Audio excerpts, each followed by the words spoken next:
Bismillahirrahmanirrahim. Assalamualaikum warahmatullahi wabarakatuh. Bertemu lagi bersama Bu Rosi hari ini Rabu tanggal 22 Juli tahun 2020. Selamat pagi anak-anak, bagaimana kabarnya hari ini? Masih tetap semangat belajarnya kan? Kita lanjutkan hari ini pembelajaran tematiknya, masih di subtema 2 pembelajaran ketiga, masih tentang hidup rukun dengan teman. Di pembelajaran 3 ini, kalian harus dapat 1. Menirukan atau membuat percakapan yang isinya di dalamnya ada kalimat ajakan. 2.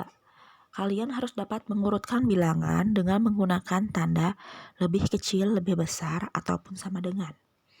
3. Kalian harus dapat melakukan gerakan keseharian sesuai dengan gerakan yang ada di alam dalam tarian.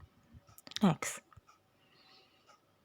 Kita awali dengan memperhatikan gambar pada tayangan ini. Gambar pohon apa itu? Pohon kelapa yang ada di pesisir pantai. Seperti yang kalian ketahui bahwa di pesisir pantai itu anginnya besar. Ketika angin bertiup kencang, dedaunan yang ada di pohon kelapa itu bergerak sesuai arah angin tersebut.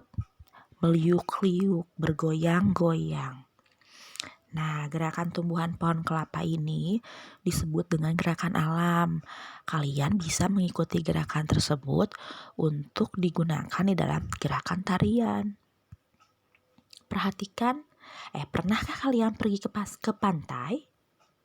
Gambar di samping merupakan potret pemandangan di pantai. Tampak pohon kelapa dedaunannya bergerak meliuk-liuk ke sana kemari karena tertiup angin, seperti gerakan orang sedang menari. Next. Nah, ayo tirukan gerakan tangan dan tubuhmu seperti contoh di bawah ini. Silakan di rumah kalian lakukan contoh gerakan dalam tarian mengikuti contoh gerakan pohon kelapa tadi. Hitungan 1-4 lambaikan tangan kalian ke kiri dan kanan. Kemudian hitungan 5-8 lambaikan tangan kalian ke depan dan ke belakang. Setelah selesai, angkat kedua tangan kalian di samping telinga. Kemudian lakukan hitungan gerakan 1-4. Kemudian berputar ke arah kiri dan ke arah kanan. Dan hitungan 5-8 untuk berayun ke arah depan dan ke arah belakang. Terakhir, kalian ikuti gerakan pohon besar ini. Hitungan 1-8, pohon cemara tangannya di atas. Kemudian gerakan pohon berkayu keras 1-8, tangannya digerakkan, diayunkan ke samping kanan dan ke samping kiri, hitungan 1x8. Terakhir, pohon bambu mirip dengan gerakan pohon berkayu keras. Masih mengayunkan tangan di atas ke sebelah kiri dan ke sebelah kanan, hitungan 1x8. Next. Nah, ketika di sekolah, ibu guru memberikan tugas kepada anak-anak bahwa anak-anak agar dapat mementaskan sebuah tarian, anak-anak itu harus mengikuti latihan terlebih dahulu. Di sekolah ada Siti dan Lani, mereka sedang bercakap-cakap. Bagaimana caranya membuat percakapan? Berikut langkah sederhananya. Langkah pertama yaitu tentukan isi percakapan. Kalian mau membuat percakapannya tentang apa? Misal, tentang obrolan akan mengikuti latihan tari, atau obrolan tentang akan mengikuti perlombaan menghias sepeda. Pertama, tentukan dulu isi percakapannya akan membahas tentang apa. Tidak mungkin kan isi percakapan hanya tanya jawab mengenai bagaimana kabar kamu hari ini. Harus ada inti dari percakapan, apa yang dibahas, apa yang diceritakan. Yang kedua, tentukan tokoh orang yang bercakap-cakapnya akan siapa saja. Dalam contoh nanti, Ibu berikan contoh yang bercakap-cakap adalah Siti dan Lani. Terakhir, ketika menulis percakapan, gunakan tanda baca dengan benar, awali dengan tanda kutip, dan diakhiri dengan tanda kutip, ya. Dan jangan lupa gunakan huruf besar di awal kalimat, serta untuk nama orang. Next. Berikut contoh percakapannya. Kita baca bersama ya. Hai Lani, hari ini ada latihan tari kreasi di sekolah. Ayo kita ikut latihan yuk. Nah, kemarin kalian belajar menggunakan kalimat ajakan. Sudah Ibu cetak merah ya. Dan cirinya diawali dengan kata ayo. Ayo kita ikut latihan yuk. Ajak Siti kepada Lani. Baiklah Siti. Bu Guru bilang, nanti kita akan tampil di depan teman-teman dalam rangka mengisi acara perpisahan kelas 6. Oh begitu, ayo kita bergegas sholat.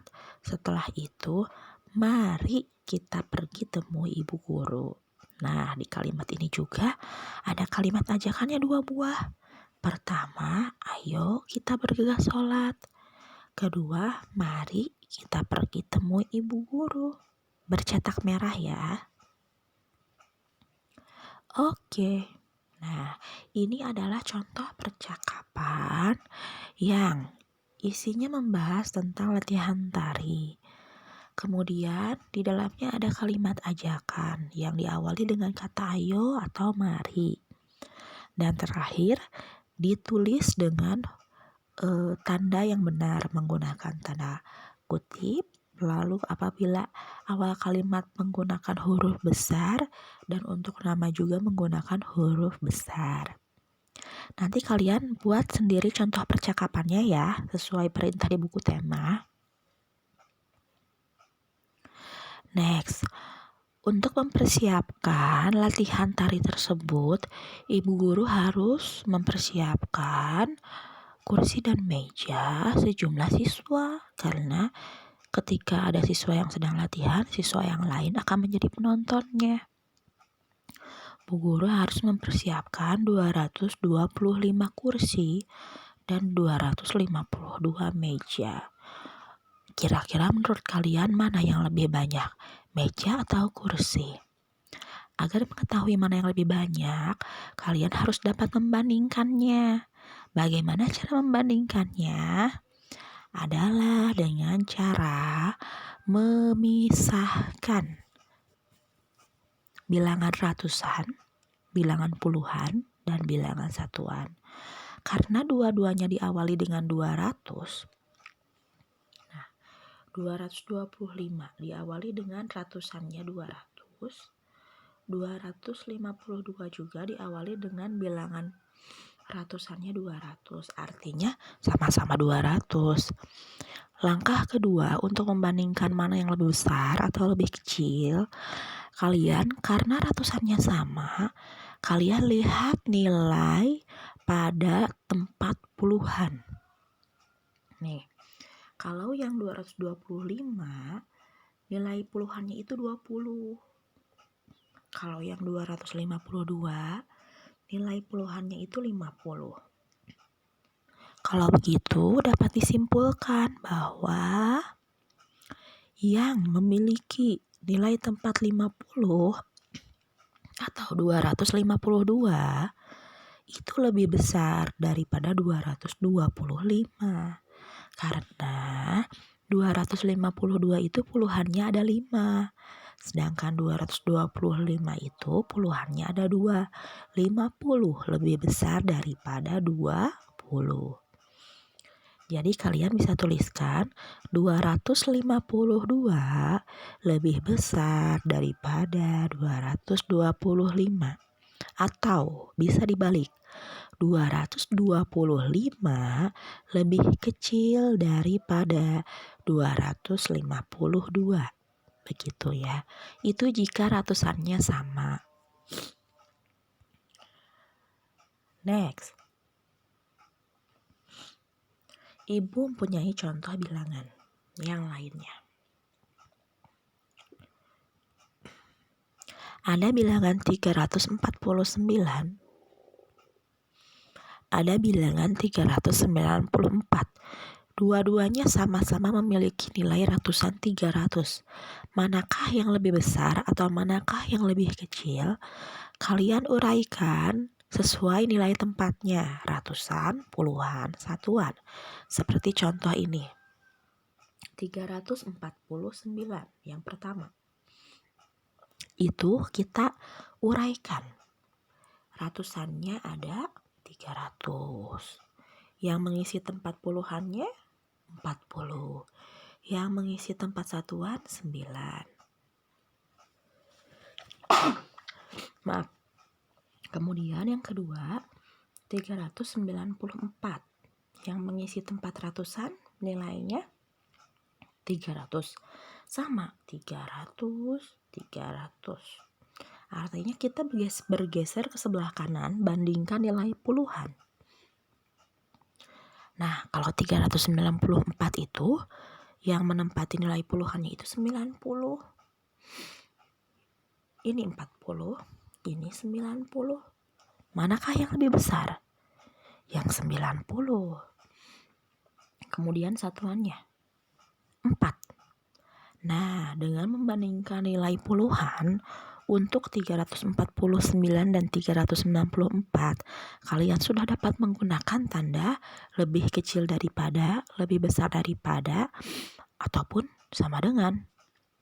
Kesimpulannya adalah karena 90 lebih besar dari 40, artinya 394 lebih besar daripada 349. Atau dibalik, 349 lebih kecil daripada 394. Sampai sini mengerti? Mudah-mudahan bisa dimengerti ya. Mudah-mudahan bisa dipahami materinya.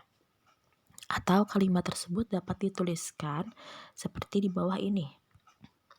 394 lebih besar, tanda lebih besar daripada 349, atau 349 lebih kecil, tanda lebih kecil daripada 394. Oke, cukup sekian inti dari materi pembelajaran hari ini. Selamat belajar, tetap semangat. Jangan lupa kirimkan tugasnya ke Bu Rosi, kerjakan tugas evaluasinya. Selamat belajar, selamat mengerjakan. Assalamualaikum warahmatullahi wabarakatuh.